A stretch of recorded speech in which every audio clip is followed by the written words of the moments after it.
Bueno, buenas tardes a todos. ¿Se oye bien? No.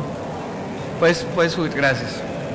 Buenas tardes nuevamente. Vamos a iniciar con la conferencia que se llama Innovación Educativa, Criterios y Tendencias. Esta conferencia pretende presentar un estudio acerca de innovación educativa liderado, digamos, por el Instituto IDIE, que es el Instituto de Innovación Educativa, resultado de una alianza entre la OEI y la Fundación Telefónica con sede en Brasil. Nos va a presentar el estudio Mila González, psicóloga, maestra en Ciencias de la Comunicación de la Universidad de Sao Paulo, máster en Gestión y Producción por la Universidad Carlos III de Madrid, y concentra sus estudios y en general su actividad profesional en el estudio de la educación y las nuevas tecnologías. Desde el 1998 Mila está metida en esto. Ha integrado el equipo del Laboratorio de Investigación acerca de Infancia, Imaginario y Comunicación. Entre el 98 y el 2009 estuvo en el Centro de Estudios, Investigación, Educación, Cultura y Acción, y entre el 2000 y el 2010 en Educarred de la Fundación Telefónica. Ha actuado como consultora en proyectos de educación y TIC, como profesora de posgrado, y en la actualidad pues es responsable de la Gerencia de Educación y Juventud de la Fundación Telefónica en Brasil. Ok, ahora sí creo que se oye mucho mejor. Bueno, pues sin mucho más, darle la bienvenida a Mila, recordarles que el hashtag de esta presentación es almohadilla FT-al-piso EIE11 almohadilla 13, número 13. De modo pues que sin mucho más preámbulo, Mila, bienvenida. Tenemos mucha ilusión que nos cuentes todo lo que han investigado en los últimos años.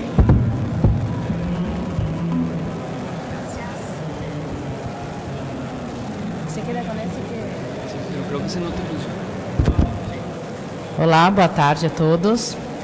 Vou falar em português. A tradução, quem não pegou ainda, quem não ha sacado a tradução simultânea, afuera hay los auriculares. E para quem quer tentar compreender o português, vou falar despacio.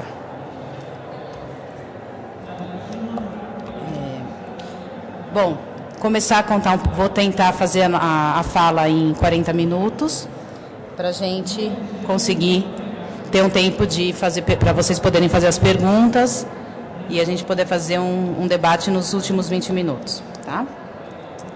Essa pesquisa de inovação educativa, que a gente desenvolveu junto com a OEI, é uma... Tenho que primeiro passar aqui. A motivação dessa pesquisa.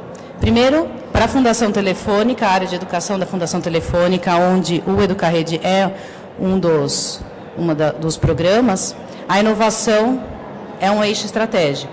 Então, essa foi a principal motivação para a gente construir essa pesquisa, entender o que quer dizer a inovação educativa. Isso para a gente era bastante importante. Além disso, a aliança entre a Fundação Telefônica e a OEI, no âmbito das metas 2021 para a qualidade educativa, também nos impulsionou a pensar como que a gente pode transformar essa educação, o que quer dizer inovar na educação para uma educação de qualidade. E a criação do Instituto, do IDI, como o Camilo já comentou, com a sede no Brasil, um instituto para estudos e desenvolvimento de inovação educativa no âmbito da América Latina, uma parceria entre a Fundação Telefônica e a OEI, para uma atuação no nível regional, mas com sede no Brasil. Então, as nossas perguntas quais eram? O que se entende pela inovação na educação? O que marca a diferença da inovação com qualidade? Então, quando a gente fala de inovação na educação, que acabou se tornando um modismo, então, a simples oferta de tecnologia numa escola, muitas vezes acaba sendo chamada de inovação. Então, essa escola tem computadores, ela tem uma educação inovadora. A gente questionou um pouco isso, Então, do que a gente está falando quando a gente está falando da inovação com tecnologias e com qualidade. Que tipos de tecnologias têm potenciais? Tem um potencial para provocar inovação. Como que a gente está produzindo inovação em projetos de educação? Como que os gestores se envolvem? Quais são os ambientes propícios para a construção de projetos inovadores? Então, essas foram as nossas perguntas iniciais e a investigação foi feita com o seguinte recorte. O âmbito foi nacional, nós pesquisamos projetos inovadores no Brasil, a educação pública e privada, então fomos buscar experiências que acontecessem na rede pública, mas também na rede particular. A educação básica, focamos na educação básica, não fizemos pesquisas que envolvessem o público universitário. E o foco nas 4 telas digitais, que são as telas que o Educarede também prioriza, principalmente por conta no âmbito das gerações interativas, que são internet, o celular, a televisão e os videogames, videojogos. Então, esse é o... Ai, desculpa que eu não passei aqui, mas tudo bem. Então, esse é o recorte da pesquisa e o alcance e os limites dessa pesquisa, né? Essa pesquisa não teve como objetivo fazer um ranqueamento de projetos melhores ou piores.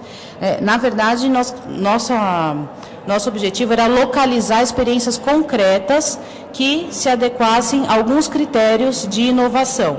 Então, não foi feito um ranqueamento, então, os melhores, os piores. A gente não fez, não era esse o objetivo da pesquisa. E também não era esgotar todos os projetos que existem, né? A gente sabe que, além desses projetos, muitos outros existem. Então, não quer dizer que nós conseguimos mapear todos os projetos inovadores com o uso de tecnologias no Brasil. Outra opção que a gente teve também foi de não enfocar, durante a pesquisa, projetos desenvolvidos pela Fundação Telefônica. Nós priorizamos conhecer projetos de outras instituições.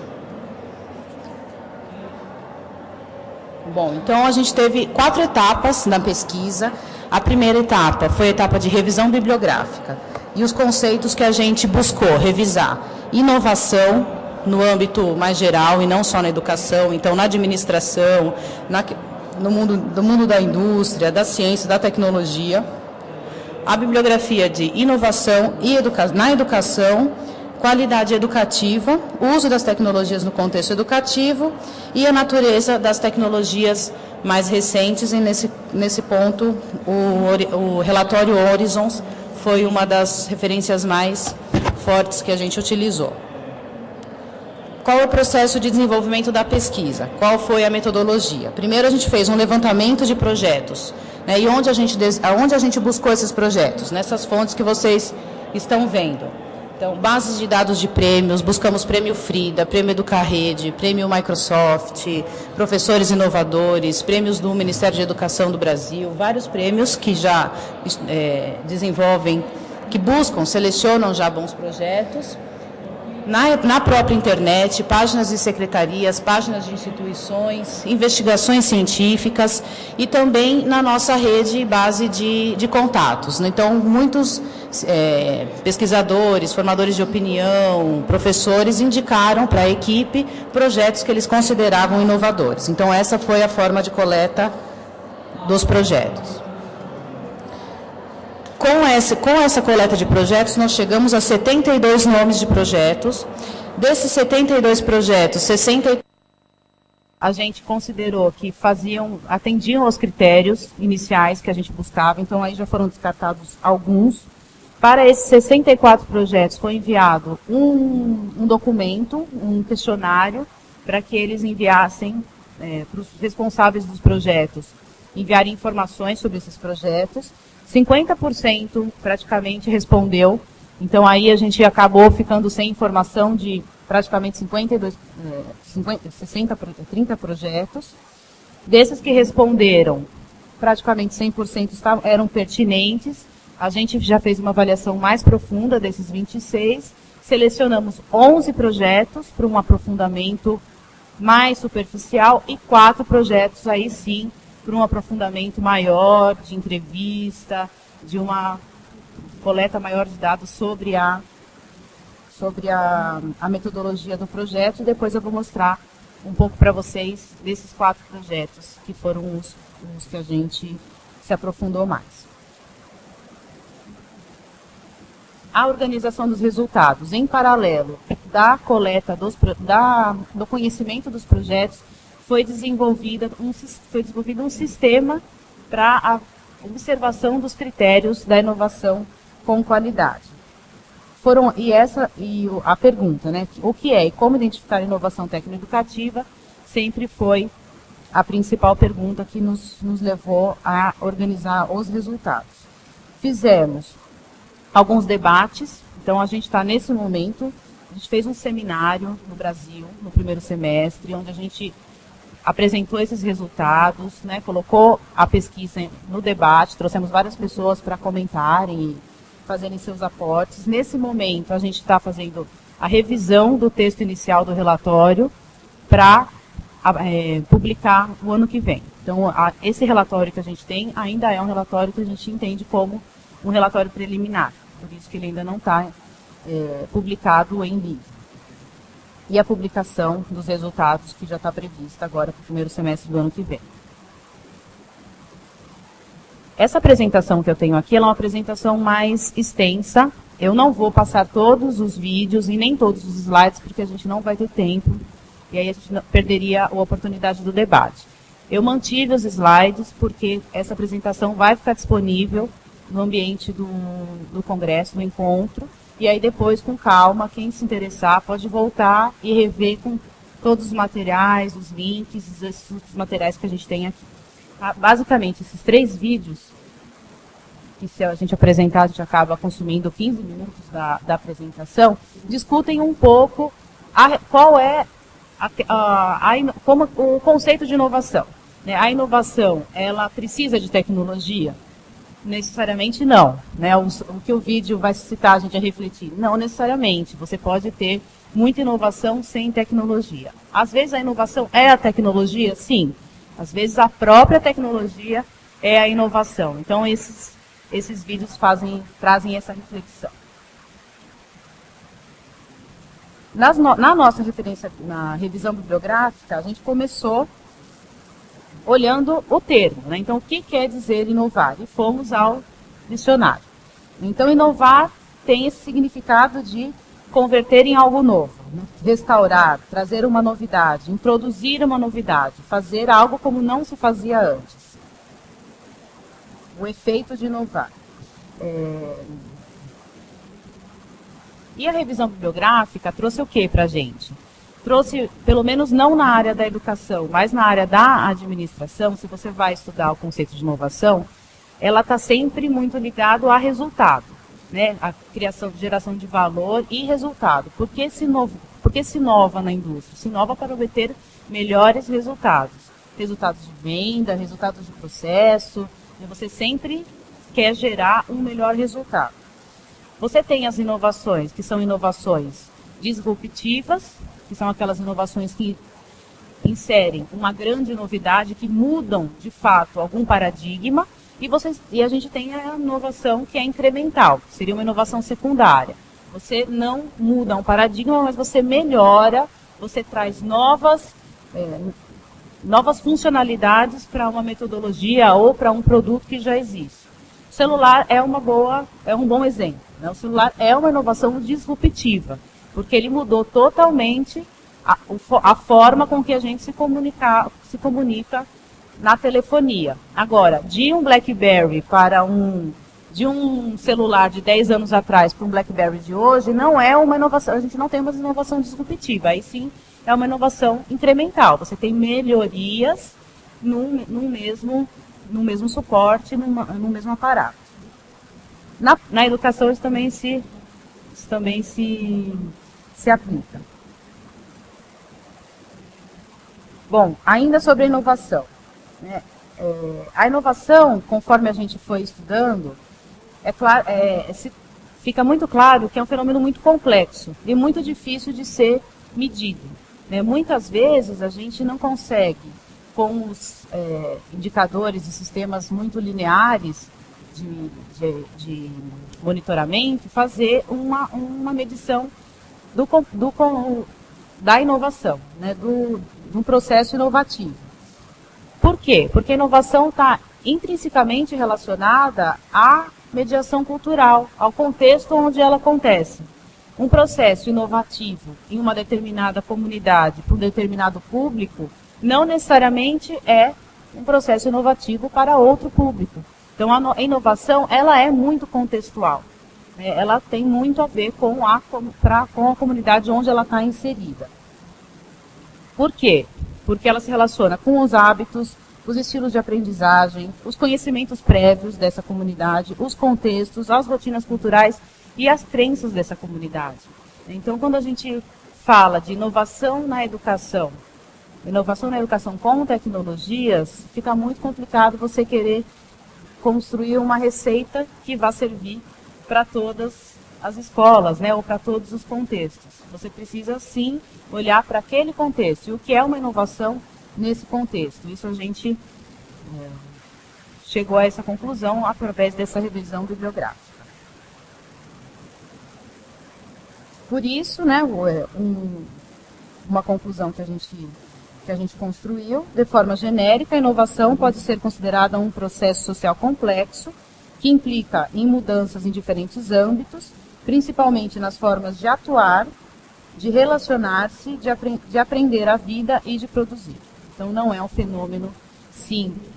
Como ele não é um fenômeno simples, para a gente fazer essa análise do fenômeno da inovação, a gente se perguntava como que a gente pode criar critérios, né, qual vai ser o modelo de análise que a gente vai construir para observar esses projetos e para sistematizar alguns critérios do que seja inovação educativa de qualidade. E aí a gente tem aqui algumas imagens de modelos que não cabem para esse tipo de análise, né? Então, por exemplo, aqui a gente tem um termômetro e a gente não... Mas o que ele faz? Ele só mede uma variável. Então, a medição de uma variável não cabe para a análise de um processo complexo. Esse outro exemplo também não caberia, né? Onde você coloca apenas duas variáveis ali se contrapondo. Isso também não era uma possibilidade. Esse gráfico aqui das bolinhas, a gente já começou quando a gente estava pensando, que desenho que a gente vai fazer? Qual é o formato desse sistema de análise? Algo parecido com as bolinhas, que aí já teriam dois eixos e um pouco mais de variáveis. A gente passou um pouco por esse modelo. Esse aqui foi o que mais se aproximou do que a gente construiu, que trazia já assim diversas dimensões, e aí foi ficando claro para a gente que a gente precisava separar algumas dimensões para fazer uma discussão mais aprofundada do que a gente viu que já existia em termos de inovação educativa com educação, nessa pesquisa na pesquisa bibliográfica que a gente fez, até que a gente chegou a esse modelo, que é o nosso modelo de flor, que a gente chama que é um diagrama, né? A gente chama de flor, e que não é uma matriz, né? Então, isso é importante a gente dizer. A gente não construiu uma matriz de indicadores de qualidade técnico-educativa. Isso a gente ainda não fez, quem sabe um dia a gente faça, mas esse não é o produto que a gente tem nessa pesquisa. Tá? A gente tem três agrupamentos de critérios com alguns descritivos que a gente entendeu que são importantes, que compõem esse modelo de análise. Então, quais são as três linhas que a gente colocou aqui? Primeiro, e aí também é importante explicar um pouco o gráfico, né? Então, a gente tem no centro, no miolo, a questão da inovação na educação. A primeira barreira a primeira camada, né, que seria o primeiro filtro que a gente decidiu olhar esses projetos, é a questão da qualidade na educação. Então, qual é o sentido desse projeto em relação a uma educação de qualidade? Que aspectos esse projeto tem que cuidam da qualidade da educação nesse projeto? Então, independente de tecnologia, independente de tudo. Então, pensando na educação, nos objetivos da educação, né, que a gente quer desenvolver as competências, equidade, relevância, como esse projeto se relaciona com esses critérios. Então, esse é o primeiro filtro. Num segundo filtro, que é a camada lilás, que é a camada da integração, como que as tecnologias estão organizadas para serem utilizadas nesse projeto de forma sustentável. Então, a escola tem a infraestrutura necessária, a tecnologia que esse projeto requer, ela é sustentável, ela é viável, as tecnologias estão acessíveis aos professores nesse projeto. Então, como que a escola se preparou? Todos utilizam? Como que é o planejamento para o uso das tecnologias nesse projeto? A comunidade se envolve? Qual que é o papel do gestor da escola nessa organização? Então, tem toda essa interface da integração das tecnologias.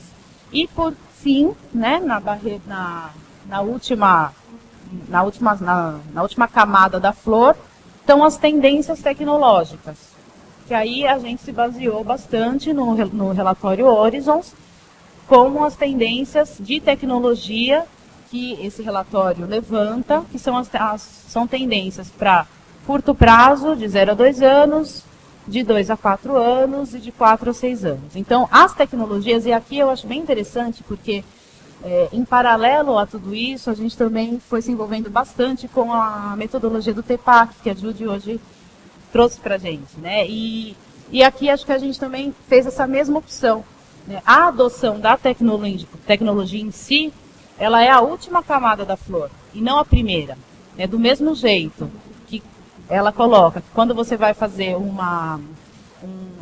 uso da tecnologia, o foco inicial é o seu objetivo, que metodologia você vai utilizar e, por fim, que tecnologia você insere, o nosso referencial também fez essa opção.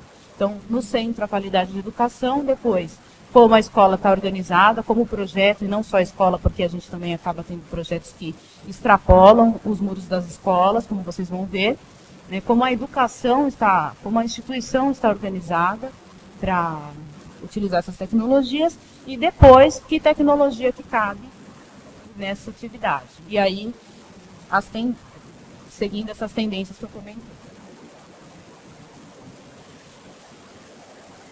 Bom, não vou falar assim com muito detalhe em cada uma dos aspectos, porque a gente precisaria de mais tempo para poder fazer isso, mas eu vou só contar um pouco para vocês, né, esse aspecto da qualidade.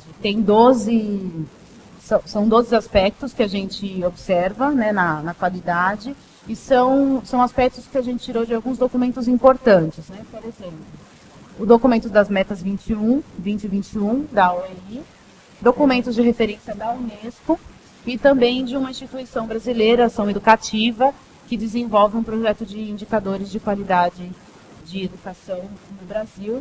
Então, aí são, genericamente, né, não vou conseguir falar com muito tempo, o que a gente está querendo observar, o que a gente entendeu como aspectos de uma educação de qualidade.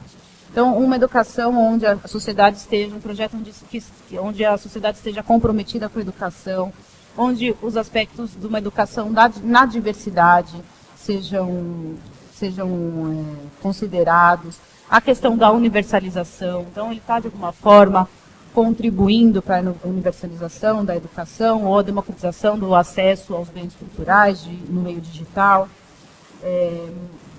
As competências básicas, né, que a gente sabe que são muito importantes, de leitura, escrita e matemática. Projetos também relativos ao desenvolvimento profissional dos professores, relevantes, né, então que sejam relevantes para aquele contexto.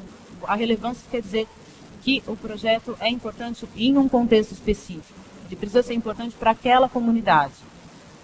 A pertinência, a equidade, então um projeto que possa trazer a qualidade para todos, o ambiente educativo, que contribua para um melhor ambiente educativo em termos de relações entre professores e alunos, em clima, uma cultura de paz, de protagonismo, que envolva práticas pedagógicas e avaliação. Então, isso é outro ponto muito importante. A gente precisa monitorar, precisa avaliar, de fato, o que está acontecendo com os alunos, com as escolas, que tem um componente de gestão democrática, né, onde muitos atores das escolas participem das decisões e que contribuam ao processo e para a permanência dos alunos nas escolas. Né? Isso é um grande desafio.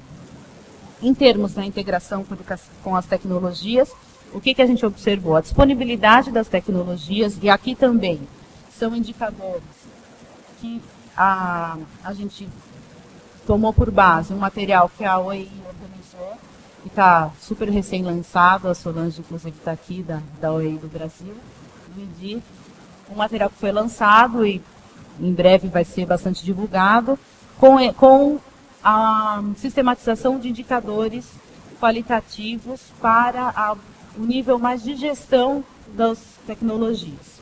Tá? Então, o material do IDI, como que a escola como essa instituição está organizada, como é a formação do uso das tecnologias, então de que forma que os atores que estão envolvidos são formados para usar as tecnologias, né? De que forma que eles se apropriam dessas tecnologias. A presença das tecnologias nas práticas pedagógicas, a cultura da inovação, que a gente também trouxe como um aspecto aqui, a gente observar esse ambiente, né?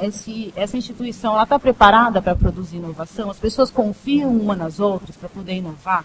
A gente sabe que o elemento da confiança é muito importante no processo de inovação. Você tem que confiar, você tem que ser capaz de correr risco, saber que você talvez possa errar, que você pode dar uma ideia e que o seu colega ali, professor, não vai falar, meu Deus, o que essa pessoa está falando, né? Você tem que ter um clima de confiança para poder gerar inovação numa instituição.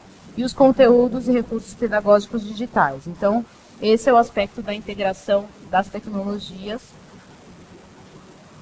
E, por fim, os aspectos das tendências tecnológicas. Então, como eu comentei com vocês, esses 6 aspectos são as tendências que o último informe Horizon de Educação na Iberoamérica, agora de 2010, feito pelo New Media Consortium e também a Universidade da Catalunha está envolvida nesse documento.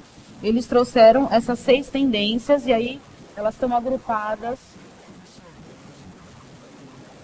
nos seus alusinhos. A 1 e a 2 são as tendências mais de curto prazo, que eles indicam como tendências que nos próximos 1, 2 anos a gente tende a ver mais massificadas, né? Os entornos colaborativos e o uso dos meios sociais. Eu acho que isso a gente já pode até perceber, inclusive nas discussões que a gente tem tido nesse encontro, como já são tendências que a grande parte dos projetos já, de alguma forma, estão utilizando. O tema dos conteúdos abertos e das tecnologias móveis, eles analisam, eles indicam como tendências de médio prazo, então um tempo de 2 a 4 anos para a gente ter essas tendências mais utilizadas como nos processos de educação, e de 4 a 6 anos a questão da realidade aumentada e da web semântica. Tá? Então são essas as tendências que a gente... Essa referência está aqui, esse relatório, para quem não conhece, eu indico, a leitura é uma leitura fácil, não é um material muito grande e explica bem detalhadamente do que se trata cada uma das tendências, traz muitas indicações de exemplos que já acontecem. A gente tem, inclusive, um participante que está aqui no encontro, que participou desse relatório, o Narcis Vives, deve estar em alguma das outras apresentações em paralelo. E é um material muito, muito bom, uma referência que eu indico para todo mundo que estiver interessado em saber um pouquinho mais.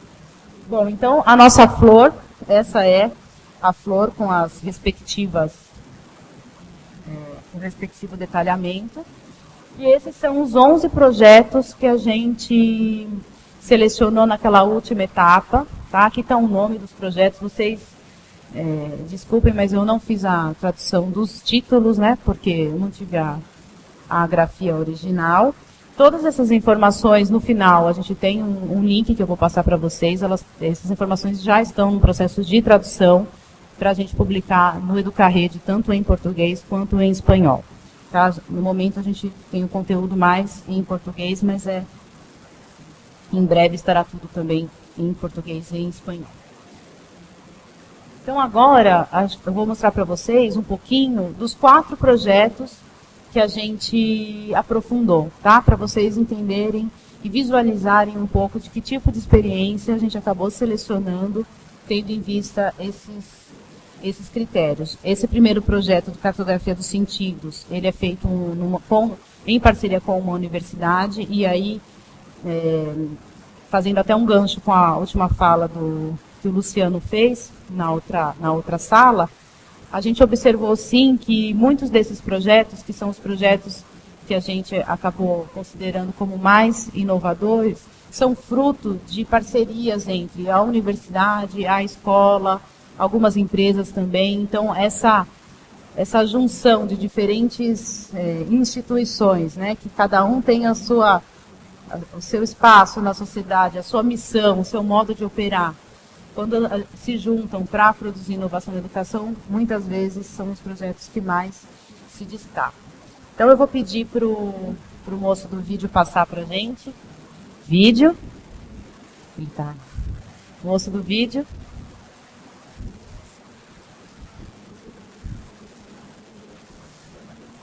Ele vai passar, é curtinho, é 1 minuto, eu vou... Bom, vocês estão entendendo bem o português? Não preciso nem fazer a tradução das palavras. Se tiver dúvida, vocês perguntam.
Esse material a gente produziu para o seminário que a gente apresentou no Brasil em junho, então por isso que ele está com essa identidade visual.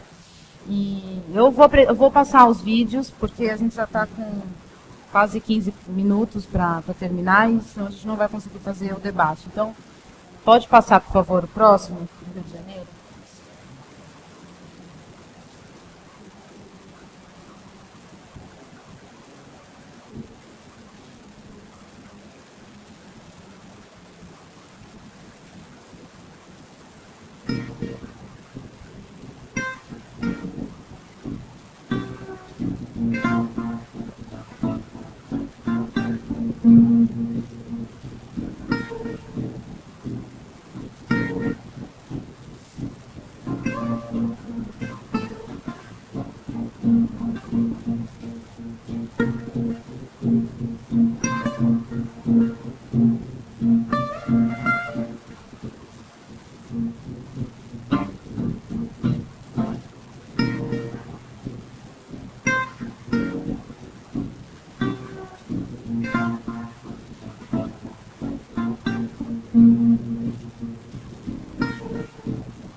Mais 2.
Bom, gente, vamos abrir para perguntas, se vocês querem, tem alguma dúvida, querem saber alguma coisa, algum tempo.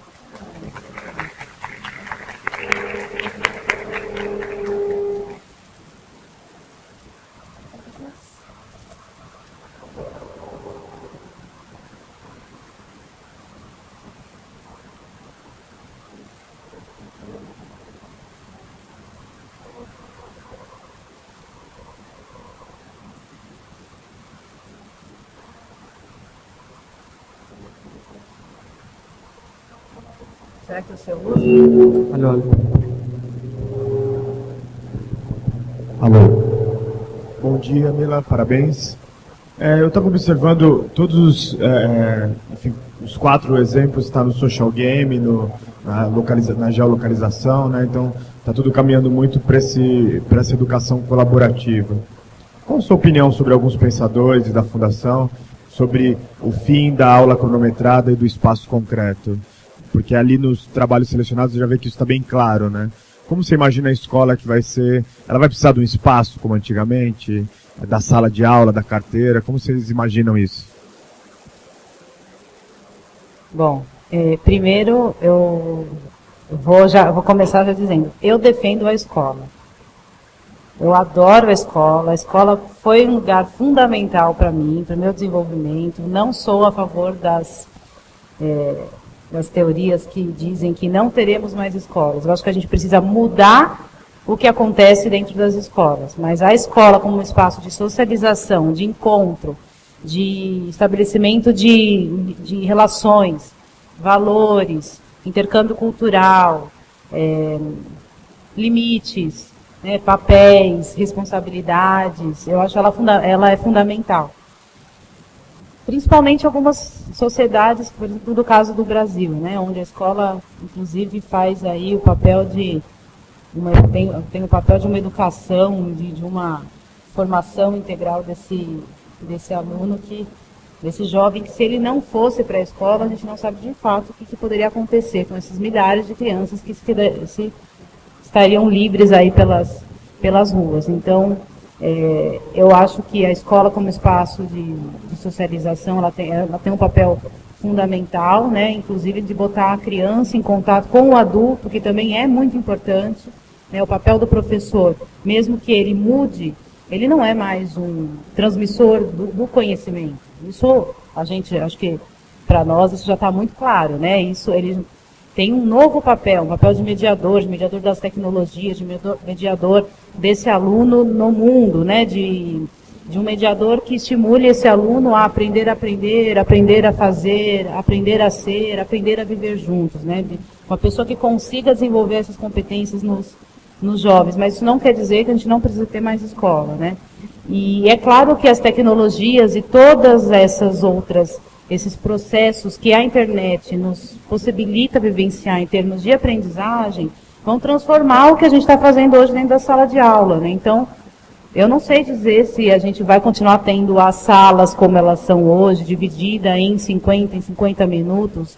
De fato, talvez esse modelo já esteja na hora de ser repensado, né? A gente pode organizar a escola, as experiências de aprendizagem, né? A escola tem que ser pensada como um espaço de oportunidades, de experiências de aprendizagem. E manter um modelo único, com todo mundo olhando para frente, né? Com uma pessoa só na frente falando durante horas e horas seguidas, de 40 e 45 minutos, talvez não seja o melhor modelo de aprendizagem. Talvez ele tenha cabido muito bem na época dos jesuítas, quando a gente tinha os grandes doutrinamentos. Eu acho que realmente esse modelo a gente precisa repensar.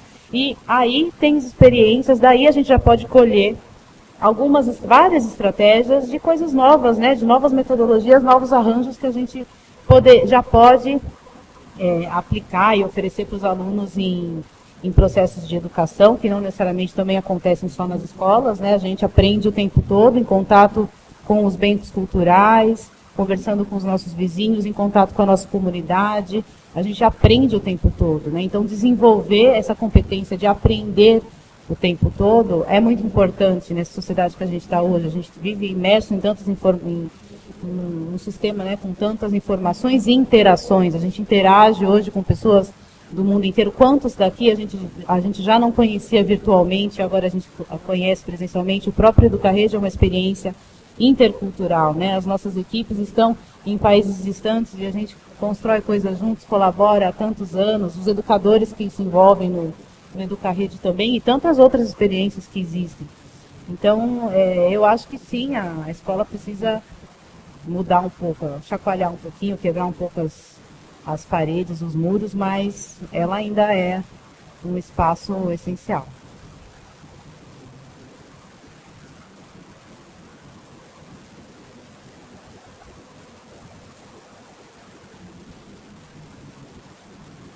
Vocês pensaram em currículo, em conteúdo, currículo? Mantém o que está aí ou o conteúdo é revolucionário? Que eu vi por aqui teses de que acabam currículos, acabam programas e a coisa acontece, né, com essa multi-oferta que o mundo digital oferece. A proposta de vocês é esta ou vocês pensam coisas diferentes? A nossa proposta, na verdade, foi observar e tentar entender o que existe. E quando eu comentei a importância da gente considerar o contexto, aí eu acho que um pouco da discussão do currículo pode ser linkada aí por um pouquinho por essa vertente. A gente tem experiências ótimas de utilização de currículos com bons resultados de aprendizagem e a gente também tem experiências de não utilização mais de um currículo e sim mais pelo que vem, o que o aluno traz, e a questão do construtivismo, que também resultaram em aprendizagens, né? Então, o currículo em si, talvez não seja a questão, mas é o que eu faço, se eu tenho um currículo, o que eu faço com isso, né? O que eu sou capaz de construir, mesmo tendo um currículo. E eu digo isso porque quando a gente leva essa questão essa discussão do currículo para a área de educação, né, e quem trabalha com essa questão das tecnologias, educação e tecnologias, ainda muitas vezes em alguns campos de educação mais conservadores, ainda a gente tem uma certa um movimento um pouco refratário, e se a gente vai nesse discurso de que vamos abolir o currículo, às vezes a gente até causa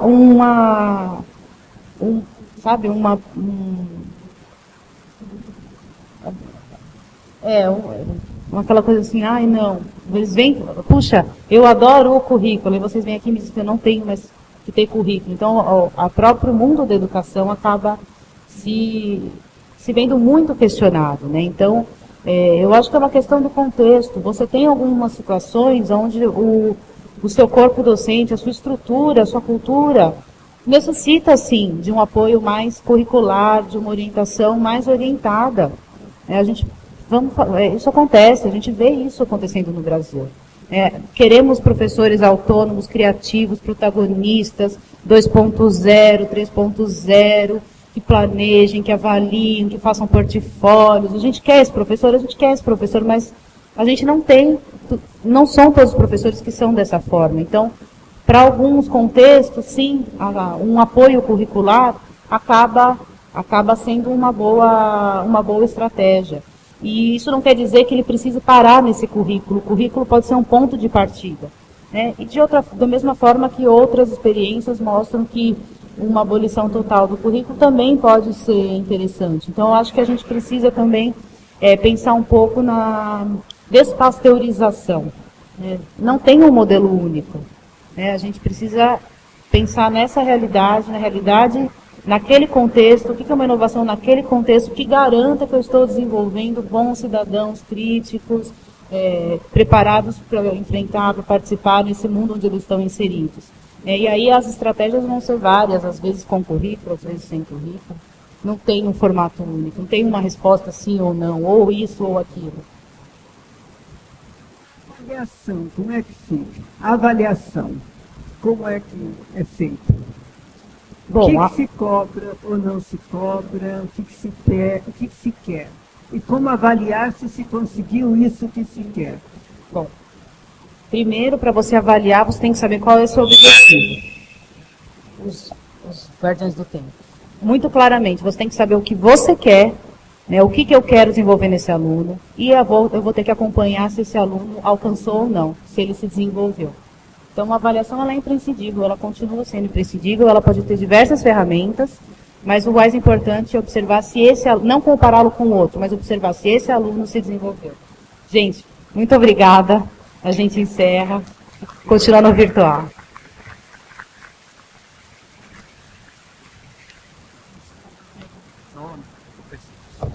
Bueno, darle las gracias, Mila, muchísimas gracias. Yo creo que fue muy ilustrativo pues esta investigación en la que básicamente se estaba buscando qué entendemos por innovación educativa. Creo que quedamos con unas categorías muy claras, el tema de tendencias, integración y calidad. Yo creo que nos va a poder permitir aterrizar este concepto de innovación educativa que se ha vuelto tan famoso. Tá? Essa pesquisa de inovação educativa que a gente desenvolveu junto com a OEI é uma... Tenho que primeiro passar aqui, ó. A motivação dessa pesquisa. Primeiro, para a Fundação Telefônica, a área de educação da Fundação Telefônica, onde o Educarede é dos programas, a inovação é um eixo estratégico. Então, essa foi a principal motivação para a gente construir essa pesquisa, entender o que quer dizer a inovação educativa.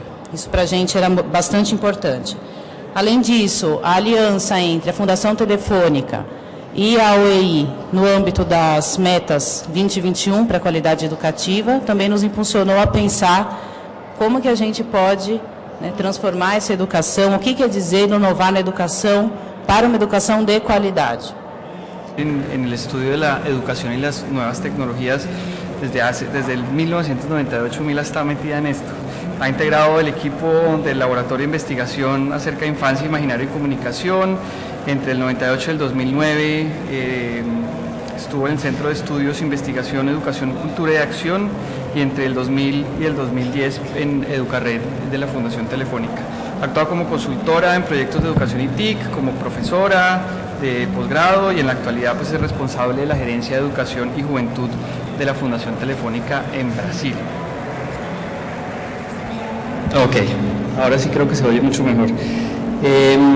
Bueno, pues sin mucho más, darle la bienvenida a Mila, recordarles que el hashtag de esta presentación es almohadilla FT-al-piso EIE11 almohadilla 13, número 13.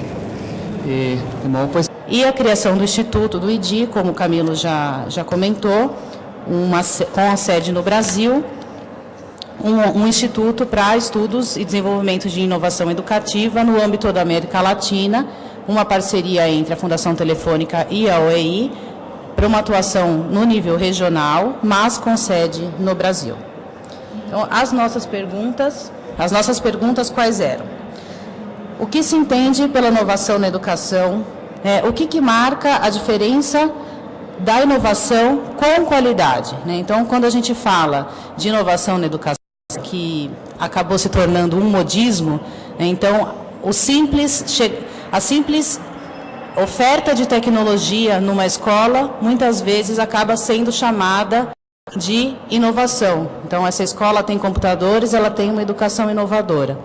A gente questionou un poco isso, né? Então, será que sin mucho más preámbulo, Mila, bienvenida. Tenemos mucha ilusión que nos cuentes todo lo que han investigado en los últimos años.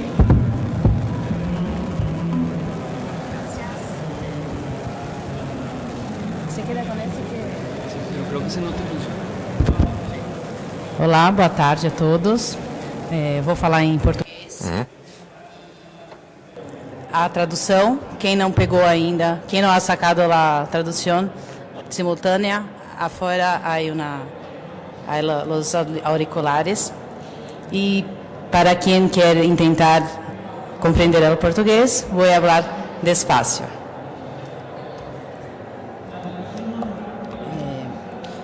Bom, começar a contar, vou tentar fazer a fala em 40 minutos, para a gente conseguir ter um tempo de fazer, para vocês poderem fazer as perguntas e a gente poder fazer um debate nos últimos 20 minutos. Bueno, buenas tardes a todos. ¿Se oye bien? No. Puedes subir, gracias. Buenas tardes nuevamente. Vamos a iniciar con la conferencia que se llama Innovación Educativa, Criterios y Tendencias. Esta conferencia pretende presentar un estudio acerca de innovación educativa liderado, digamos, por el Instituto IDI, que es el Instituto de Innovación Educativa, resultado de una alianza entre la OEI y la Fundación Telefónica con sede en Brasil.